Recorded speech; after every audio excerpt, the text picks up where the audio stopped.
Wau sampun dipun babaraken ngingi babagan sifat wajib Gusti Allah.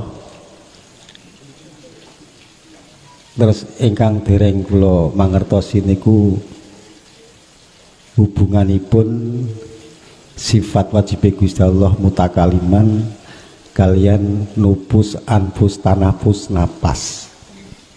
Mekaten Gus. Hubunganipun nufus, anfus, napas, nufus, tanafus, anfus, napas. Kalian sifat wajib Gusti Allah ingkang nggih mutakaliman. Mekaten Gus. Matur nuwun. Assalamualaikum warahmatullahi wabarakatuh. Waalaikumsalam warahmatullahi wabarakatuh. Sifat kalam itu yang ditanyakan mutakalim ya, yang di mutakaliman ya. Kalam itu terjadi dari 4 perkara, yaitu gabungnya nufus, anfus, tanafus, nafas. 4 perkara itu menjadi satu, muncullah yang namanya kalam. Cuman yang kita bahas tadi adalah sang pemilik kalam. Lah, nufus itu letaknya di mana? Anfus, tanafus, nafas itu letaknya di mana? Bapak Ibu, setiap diri manusia hatinya itu terdapatilah namanya nufus. Nufus dalam hati.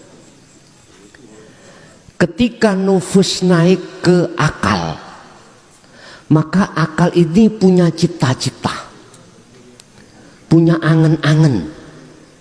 Lah, naiknya nufus ke akal itu disebut anfus, mudunnya lagi disebut tanafas. Masuk keluarnya lewat gorokan ini disebut napas. Ketika keluar barulah disebut sebagai kalam.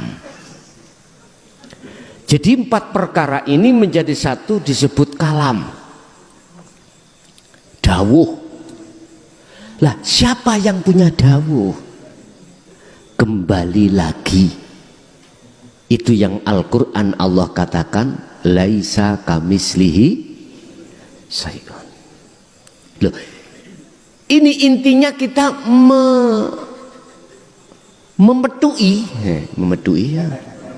menemui mutakaliman, sang pemilik. Kembali lagi bagaimana caranya? Syarat harus hilang makhluknya, mukawin dalam hati kita harus hilang. Hilangnya itu datangnya cahaya makrifat. Gelap itu akan hilang manakala cahaya itu datang. Ketika cahaya datang, detik itu juga kegelapan hilang. Masuk kamar kaulah, lampu matikan, gelap.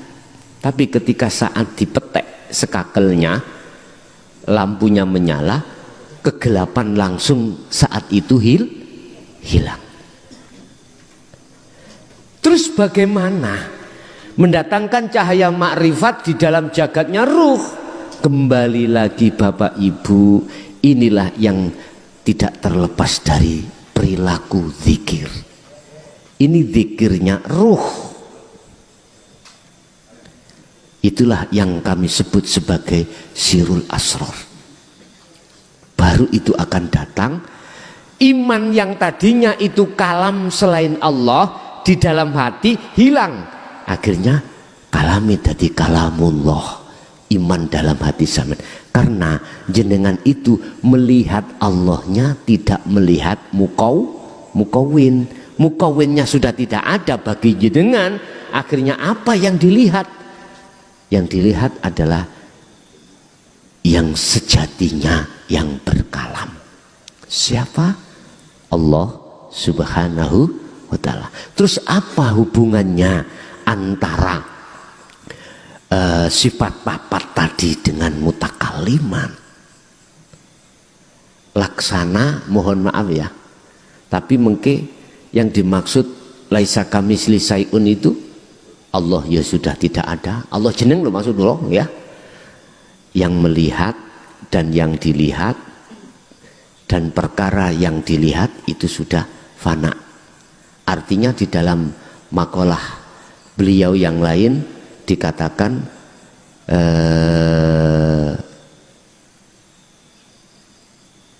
baik yang melihat la ibsor wa mubsor wa basarun, semuanya fana. Itulah pengertian laisa kamislihi syai'un.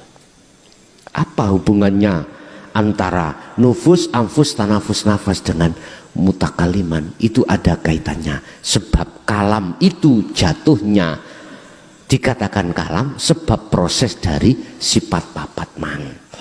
Nufus, anfus, tanafus, nafas. Dari siji akhirnya jadilah sifat kalam, jadilah kalam.